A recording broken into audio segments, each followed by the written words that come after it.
అర్ధరాత్రి లండన్ లోని ఒక ఆర్ఫనేజ్ చూపిస్తూ మూవీ స్టార్ట్ అవుతుంది. మూవీ ప్రొటాగనిస్ట్ అయిన సోఫీ అనే అమ్మాయికి ఇన్సోమ్నియా ఉండడం వల్ల రాత్రి నిద్ర పట్టగా అలా బ్లాంకెట్ కప్పుకొని తిరుగుతూ ఆ ఆర్ఫనేజ్ డోర్స్ అన్ని లాక్ చేసి ఉన్నాయా లేదా అని 1-2 సార్లు చెక్ చేసుకునిద్ది. ఎందుకంటే ఇప్పుడు టైం సరిగ్గా 3 అవ్వబోతుంది కాబట్టి ఈ సమయంలోనే చాలా మంది చిన్నపిల్లలు మిస్ అయిపోతూ ఉంటారు ఆ కంట్రీలో. అందుకని సోఫియా అన్ని జాగ్రత్తలు తీసుకున్నాక తన బెడ్ దగ్గరికి వెళ్ళినప్పుడు సరిగ్గా ఆ సమయంలోనే ఎవరిదో ఒక పెద్ద షాడో ఆ బిల్డింగ్ కిటికీ మీద పడుతుంది. ఆర్ఫనేజ్ లో మిగతా పిల్లలందరూ పడుకొని ఉంటే కానీ సోఫియా మాత్రం తనకున్న ఇన్సోమ్నియా వల్ల నిద్ర పట్టక బెడ్ మీద కూర్చొని బుక్ చదువుతూ ఉంటుంది. ఆ టైంలో సోఫీ తప్ప మిగిలిన అందరు పిల్లలు పడుకొని ఉంటారు. సోఫీతో పాటు ఉండే పిల్లి దేన్నో గుర్తించి ఎందుకో బాల్కనీలోకి పరిగెత్తేస్తుంది. దాంతో సోఫీ కూడా బయటకు వచ్చి చూస్తే అక్కడ రోడ్డు మీద ఒక పెద్ద జైంట్ మ్యాన్ కనిపిస్తాడు. సోఫీ అతను చూస్తున్న విషయం ఆ జైంట్ కి తెలిసిపోవడంతో సోఫీ భయపడిపోయి బ్లాంకెట్ కింద దాంకున్నా గానీ జైంట్ మాత్రం అతని పెద్ద చేయితో ఆర్ఫనేజ్ కిటికీ లోపల చేయి పెట్టి సోఫీని అలానే తన బ్లాంకెట్ తో సహా ఎత్తుకొచ్చేస్తాడు. అలా సోఫీని తీసుకొని ఆ టౌన్ నుండి దూరంగా వెళ్లిపోతూ మధ్యలో మనుషులు ఎవరైనా ఎదురైతే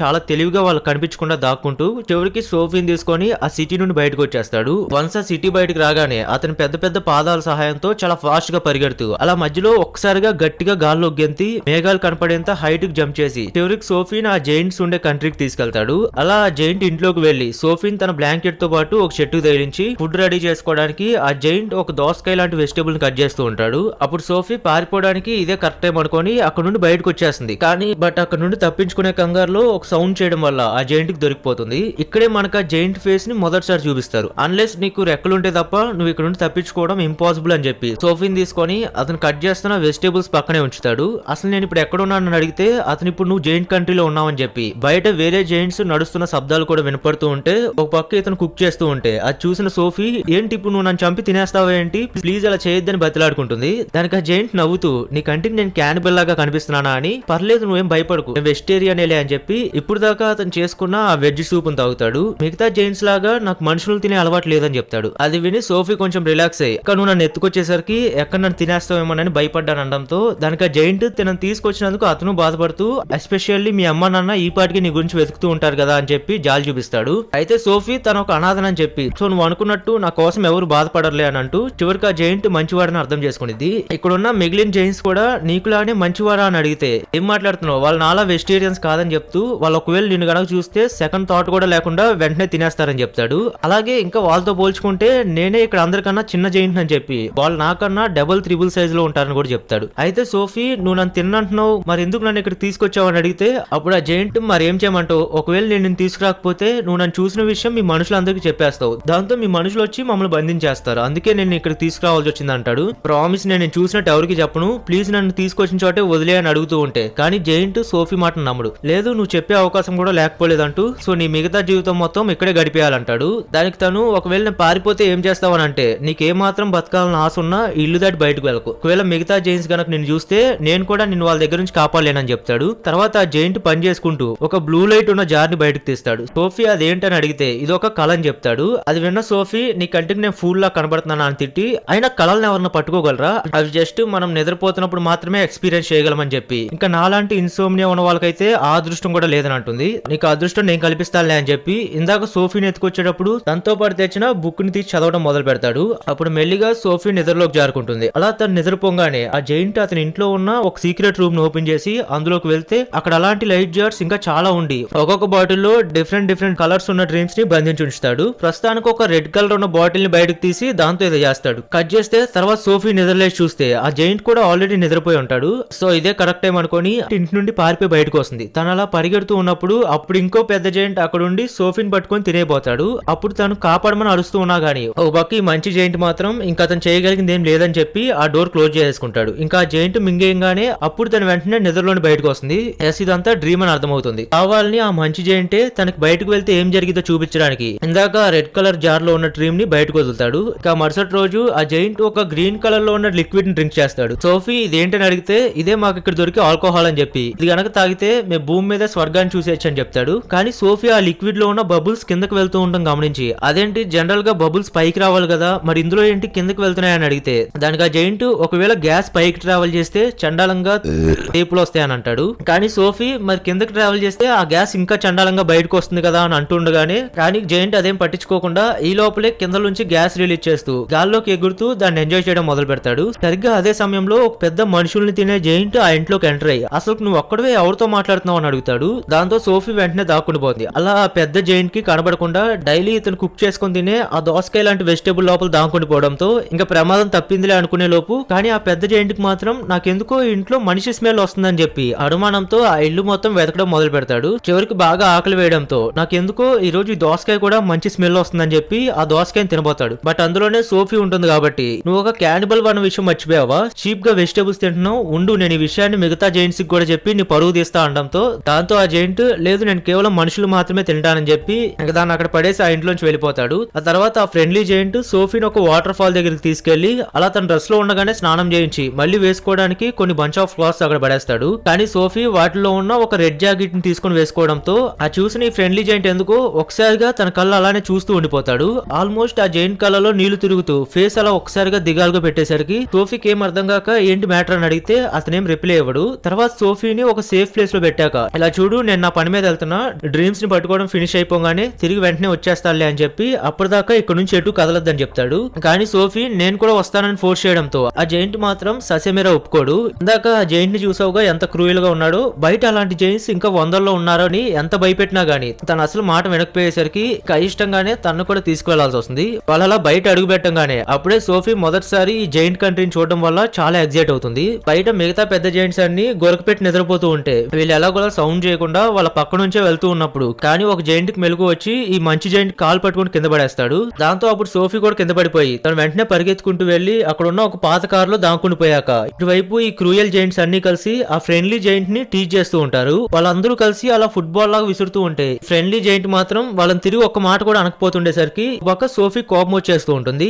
అయితే ఈ లోపలే వర్షం పడి ఆ పెద్ద పెద్ద జైంట్స్ అన్ని వెంటనే గుహలోకి పరిగెత్తేస్తాయి. ఎందుకంటే వాటికి అసలు వాటర్ అంటే పడదు. ఆ ఫ్రెండ్లీ జైంట్ సోఫీని మళ్ళీ తన బ్యాగ్ లో వేసుకొని అక్కడ నుంచి బయలుదేరతాడు. కానీ తెలియకుండానే సోఫీ ఒంటి మీద ఉండే బ్లాంకెట్ అక్కడే మర్చిపోవడంతో ఆ క్రూయల్ జైంట్స్ కి అది దొరికి దాన్ని స్మెల్ చూసాక వాళ్ళకి ఫ్రెండ్లీ జైంట్ దగ్గర మనిషి ఉన్న సంగతి తెలిసిపోతుంది. ఇటువైపు వీళ్ళిద్దరూ ఒక ప్లేస్ కి చేరుకున్నాక అప్పుడు సోఫీ ఇదేం ప్లేస్ అని అడిగితే దానికి ఆ ఫ్రెండ్లీ జైంట్ ఇదే కలల ప్రపంచం అని చెప్తాడు. కొద్దిసేపటి తర్వాత చీకటి పడ్డాక సోఫీ ఆకాశంలో నక్షత్రాలు ప్రకాశిస్తూ ఉండడం చూసి నోరెళ్ళ పెడుతూ ఉంటే ఆ జైంట్ మాత్రం అతనుకున్న పెద్ద పెద్ద చెవుల వల్ల ఆ నక్షత్రాల నుంచి వచ్చే మ్యూజిక్ కూడా వినిపిస్తుందని చెప్తాడు. అలాగే మట్టిలో ఉండే ఇన్సెక్ట్స్, ఆకులపై నివసించే పురుగులు, చెట్లు, పర్వతాలు ఇలా ఈ భూమి మీద ప్రకృతి వల్ల క్రియేట్ అయ్యే శబ్దాలన్నీ కూడా మాకు చాలా రహస్యంగా వినిపిస్తూ ఉంటాయని చెప్తాడు. అక్కడ సోఫీ ఒక పెద్ద చెట్టు లైట్స్ తో ప్రకాశిస్తూ ఉండడం చూసి దాని రిఫ్లెక్షన్ వాటర్ లో ఇంకా చాలా అద్భుతంగా కనబడుతుంది. అయితే ఆ చెట్టుకు ఉండే లైట్స్ మరేంటో కాదు, అవే డ్రీమ్స్. ఇక్కడ నుండి తయారయ్యే కళల్నే ఈ ఫ్రెండ్లీ జైంట్ డైలీ బంధించి తీసుకొచ్చి జార్స్ లో కలెక్ట్ చేస్తున్నాడు అన్న విషయం అర్థమవుతుంది.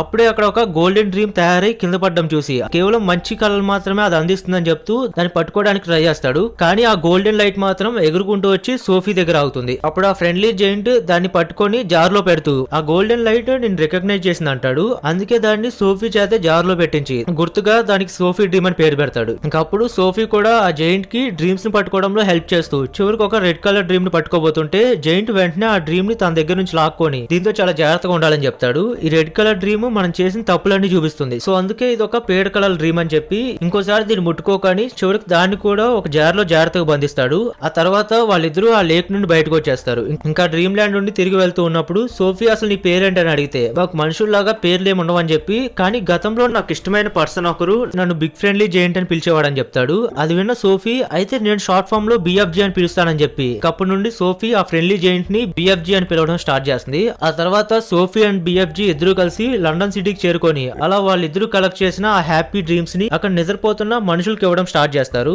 అప్పుడు వాళ్ళు ఇంకా హ్యాపీగా నిద్రపోవడం చూసి బిఎఫ్జీ ఆనందపడుతూ ఉంటే అదంతా చూసిన సోఫీ నువ్వు జైంట్ అయినా గానీ నిజంగా చాలా మంచివాడు అని చెప్తుంది. మళ్ళీ తిరిగి ఇద్దరు జైంట్ కంట్రీకి వెళ్ళాక అప్పటికే మిగతా జైంట్స్ అందరూ కూడా వాళ్ళ ఆహారం కోసం చిన్నపిల్లల్ని వేటాడడానికి బయలుదేరతారు. అది చూసి ఒక పక్క బిఎఫ్జీ భయపడుతూ ఉంటే అప్పుడే సోఫీ కూడా మార్నింగ్ జరిగిన ఇన్సిడెంట్ లో నేను ఆ బ్లాంకెట్ ని పడేసుకున్నా అని చెప్పడంతో బిఎఫ్జీ అది విని ఫేస్ ఎందుకో దిగాలుగా పెడతాడు. కట్ చేస్తే సోఫీ తన ఆర్ఫనేజ్ ముందర నిద్రలేస్తుంది. బిఎఫ్జీ కూడా అక్కడే ఉంటాడు. నీ బ్లాంకెట్ ఆల్రెడీ మిగతా జైంట్ చూసేసి ఉంటారని చెప్పి సో ఎన్ని రోజులు నువ్వు నాతో ఉన్న విషయం వాళ్ళకి ఈ పాటికి తెలిసిపోయి ఉండిద్దని ఇక నువ్వు నాతో ఉండటం అంత సేఫ్ కాదు. అందుకే ఇదివరకు నువ్వు అడిగినట్టే నేను ఎక్కడి నుంచి అయితే తీసుకొచ్చానో తిరిగి అక్కడే వదిలేస్తున్నా అని చెప్తాడు. కానీ సోఫీ మాత్రం మన ఇద్దరం కలిసి ఆ జైంట్స్ ని మనుషులను తినకుండా స్టాప్ చేయలేమా అని అడుగుతుంది. కానీ బిఎఫ్జీ లేదు మనం వాళ్ళని మార్చలేమని చెప్పి ఎందుకంటే నేను ఇదివరకు ఒక అబ్బాయిని సేమ్ నీలాగే నన్ను చూశాడని చెప్పి ఆ జైంట్ కంట్రీకి తీసుకెళ్లిపోయాను. ఇప్పుడు నువ్వు వేసుకున్న జాకెట్ కూడా అబ్బాయిదే. అయితే కొంతకాలానికి మిగతా జైంట్స్ ఆ పిల్లాన్ని కనిపెట్టేయడంతో నేను ఆ పిల్లాన్ని వాళ్ళ దగ్గర నుంచి కాపాడలేకపోయానని చెప్పి అలా నిన్ను కూడా కోల్పోవడం నాకు ఇష్టం లేదు. అసలు వాళ్ళు మార్చడం మన వల్ల కాదని చెప్పి చెప్పి ఆ జైంట్ అక్కడ నుంచి వెళ్ళిపోతాడు. కానీ అప్పటికే వీళ్ళిద్దరి మధ్య మంచి ఫ్రెండ్షిప్ ఏర్పడడంతో నువ్వు లేకుండా నేను ఉండలేనని ఏడుస్తూ ఏం కాదు వాళ్ళు వస్తే నేను దాక్కుంటా, ప్లీజ్ నన్ను కూడా మళ్ళీ నీతో పాటు తీసుకెళ్ళని ఎంత బతిలాడినా బిఎఫ్జీ తను అక్కడ వదిలేసి వెళ్ళిపోతాడు. దాంతో సోఫీ కూడా ఇంకా బిల్డింగ్ బాల్కనీ పైకి ఎక్కి నాకు తెలుసు నా మాటలు నీకు వినపడుతున్నాయని, ఇప్పుడు నువ్వు రాకపోతే నేను ఇక్కడ నుంచి దూకేస్తానని చెప్పి అక్కడ నుంచి దూకేస్తుంది. అప్పుడు బిఎఫ్జీ సమయానికి వచ్చి సోఫీని పట్టుకొని ఇంకా వేరే దారి లేక రిస్క్ అని తెలిసినా గానీ సోఫీని మళ్ళీ ఆ జైంట్ కంట్రీకి తీసుకువెళ్తాడు. వాళ్ళిద్దరూ ఆ జైంట్స్ నుంచి ఎలా తప్పించుకోవాలా అని ప్లాన్ ఆలోచిస్తూ ఉండగా కానీ ఈ లోపలే అక్కడ ఉండే మిగతా జైంట్స్ అంతా వచ్చి సోఫీ కోసం వెతకడం మొదలు పెడతారు. అలా ఆఖరికి సోఫీని కనిపెట్టేస్తారు. అప్పుడు బిఎఫ్జీకి కోపం వచ్చేసి ఫైనల్లీ ఇంకా అతనిలో ఉన్న ధైర్యాన్ని అంతా కూడబెట్టి సోఫీని కాపాడడానికి అక్కడ ఉన్న జైంట్స్ తో పోరాడతాడు. ఆ జైంట్స్ కి మంటలన్నా కూడా భయమే కాబట్టి అక్కడ వెలుగుతున్న ఒక అగ్గి కట్టతో ఆ జైంట్స్ అన్నిటిని ఇంట్లోంచి తరిమేస్తాడు. అప్పుడు సోఫీ ఆ జైంట్స్ నుంచి తప్పించుకుంటూ ఇదివరకు ఆ పిల్లాడు స్టే చేసిన ఆ రూమ్ లోకి వెళ్లి అక్కడ ఉన్న క్వీన్ పెయింటింగ్ చూస్తుంది. ఆ ఇంగ్లాండ్ క్వీన్ ఫోటోని చూశాక తనకు వచ్చిన ఐడియా బిఎఫ్జీకి చెప్తుంది. ఆ ఐడియా ఏంటంటే వాళ్ళు ఒక డ్రీమ్ ని క్రియేట్ చేసి ఆ డ్రీమ్ లో ఈ జైంట్స్ అన్ని ఇంగ్లాండ్ లో ఉన్న పిల్లలందరినీ తినేస్తున్నట్టు అండ్ ఒక ఆర్మీ వచ్చి ఆ జైంట్స్ అరెస్ట్ చేస్తున్నట్టు వాళ్ళు ఇలా ఒక డ్రీమ్ ని రెడీ చేసి ఆ డ్రీమ్ లోకే సోఫీ అండ్ బిఎఫ్జీ కూడా వెళ్లి తర్వాత ఆ క్వీన్ నిద్రలేవగానే మన ఇద్దరం వెళ్లి రియల్ గా కలిసి ఇక్కడ జరిగేదంతా ఆమెకు తెలియజేద్దాం అనుకుంటారు. సో ఇద్దరు కలిసి ఆ డ్రీమ్ ని రెడీ చేసి లండన్ సిటీలో ప్యాలెస్ లో నిద్రపోతున్న ఆ ఇంగ్లాండ్ క్వీన్ కి ఆ డ్రీమ్ ని ఇస్తారు. ఇంకా నెక్స్ట్ డే మార్నింగ్ లేవగానే క్వీన్ కి వచ్చిన ఆ పీడకల్ని ఆ రూమ్ లో కాఫీ ఇవ్వడానికి వచ్చిన అసిస్టెంట్ తో షేర్ చేసుకునేది. ఒక పక్క కంట్రీలో పిల్లలు కూడా చాలా మిస్టీరియస్ గా మాయమైపోతూ ఉండేసరికి ఒకవేళ ఆ డ్రీమ్ నిజమై ఉండొచ్చేమో అని అనుమానం వస్తుంది. అసిస్టెంట్ కటన్ క్లోజ్ చేయడానికి వెళ్ళినప్పుడు అప్పుడు ఆ విండో దగ్గర నిలబడి ఉన్న సోఫీని చూసి ఇంకా తనకు వచ్చిన కళ నిజమే అని అర్థం చేసుకునేది. ఇంకా సోఫీ జరిగిందంతా చెప్పాక క్వీన్ ఆల్రెడీ ఇదంతా డ్రీమ్ లో చూసేసి ఉండిద్ది కాబట్టి ఇది బిఎఫ్జీ ఎక్కడ అని అడుగుతుంది. ఇంకా సోఫీ తనతో పాటు అక్కడికి వచ్చిన బిఎఫ్జీని కూడా క్వీన్ కి చూపిస్తుంది. సో క్వీన్ వెంటనే వాళ్ళ జనరల్స్ తో మాట్లాడి వచ్చింది మన అతిథి ఆ జైంట్ నేమ్ చేయొద్దని ఇన్ఫార్మ్ చేసి అలాగే బిఎఫ్జీ తో కలిసి క్వీన్ తన ప్యాలెస్ లో లంచ్ ఏర్పాటు చేస్తుంది. బిఎఫ్జీ సైజుకి తగ్గట్టే లంచ్ ఏర్పాటు చేసినా గానీ బట్ బిఎఫ్జీ అదంతా తిన్నాక కూడా తన అలవాటు ప్రకారం తాగడానికి తెచ్చుకున్న ఆ గ్రీన్ కలర్ లిక్విడ్ ని బయటకు తీస్తాడు. ఓ పక్క సోఫీ వద్దని సైగ చేస్తున్నా గానీ ఆ లిక్విడ్ ని వాళ్ళందరికీ కూడా పోసి దాంతో క్వీన్ తో సహా అక్కడ ఉన్న వాళ్ళంతా గ్యాస్ రిలీజ్ చేస్తూ ఎగురుతారు. నెక్స్ట్ ఆ బ్రిటిష్ ఆర్మీకి వీళ్ళ జైంట్ కంట్రీకి రావడానికి దారిని చూపించాక ఇంకా ఆఖరిసారిగా బిఎఫ్జీ మళ్ళీ ఆ రెడ్ కలర్ డ్రీమ్స్ ని మళ్ళీ క్రియేట్ చేసి అక్కడ నిద్రపోతున్న జైన్స్ అన్నిటిని బంధించే ముందర వాళ్ళు చేసిన తప్పులన్నీ గుర్తు చేయాలనుకోని అంటే వాళ్ళు చాలా మంది మనుషుల్ని చంపి తినేశారు కదా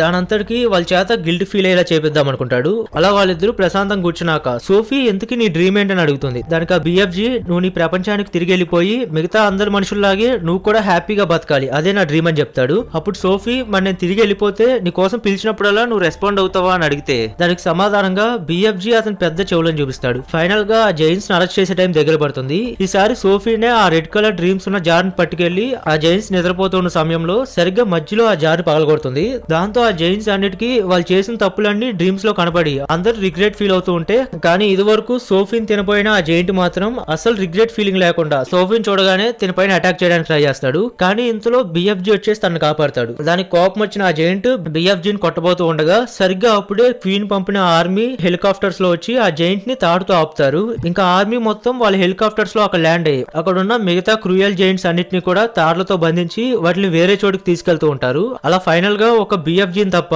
మిగతా జైన్స్ అన్నిటిని అక్కడ నుండి ఖాళీ చేపించేస్తారు. ఆ క్రూయల్ జైన్స్ అన్నిటిని ఒక రిమోట్ ఐలాండ్ కి తీసుకెళ్లి మళ్ళీ వాళ్ళు ఎస్కేప్ కావడానికి వీలు లేకుండా ఆ నాలుగు పక్కల సముద్రం మాత్రమే ఉండి ఎవరూ లేని ఒక రిమోట్ ఐలాండ్ లో వదిలేస్తారు. అండ్ వాళ్ళు అక్కడ బతుకున్న నాళ్ళు తినడానికి వాళ్ళకి ఏమాత్రం ఇష్టం లేని ఆ దోసకాయలు మాత్రమే ఇస్తారు. అలాగే ఆ దోసకాయలు పండించే విత్తనాలను కూడా ముందే అక్కడ పెట్టుంచి ఇంకా వాళ్ళ తిండి వాళ్ళే పండించుకునేలా ఏర్పాటు చేస్తారు. అండ్ ఇంకో పక్క సోఫియా ఆ క్వీన్ ప్యాలెస్ లో నిద్రలేచి ఆ క్వీన్ అసిస్టెంట్ వచ్చి తనకు గుడ్ మార్నింగ్ చెప్తుంది. ఇటువైపు బిఎఫ్జీ ఏమో ఇంకా జైంట్స్ హింస లేకుండా ఆ జైంట్ కంట్రీ మొత్తాన్ని ఇప్పుడు అతనే ఓన్ చేసుకొని కానీ ఇదివరకులా ఒక దోసకాయలు మాత్రమే కాకుండా ఎంచక్గా ఇప్పుడు మనుషులు తినే అన్ని వెజిటేబుల్స్ ని పండించుకుంటూ అండ్ వీళ్ళు చేసిన అడ్వెంచర్ అంతా ఒక బుక్ రూపంలో రాస్తూ ఫైనల్ గా ఇదివరకు కన్నా హ్యాపీగానే అతని లైఫ్ ని లీడ్ చేస్తూ ఉంటాడు. అలాగే సోఫీ డైలీ నిద్రలేవగానే గుడ్ మార్నింగ్ బిఎఫ్జీ అని అరుస్తుంది. అండ్ తనకి ఎప్పుడు లోన్లీగా అనిపించినా గానీ బిఎఫ్జీ ఖచ్చితంగా తన మాటలన్నీ వింటూ ఉంటాడనే నమ్మకంతో కిటికీ ఓపెన్ చేసి బిఎఫ్జీకి తను చెప్పాలనుకున్నవన్నీ చెప్తూ ఉండిద్ది. అండ్ అవి ఖచ్చితంగా బిఎఫ్జీకి వినపడి తీరుతాయి. ఇక్కడితో ఈ మూవీ ఎండ్ అవుతుంది.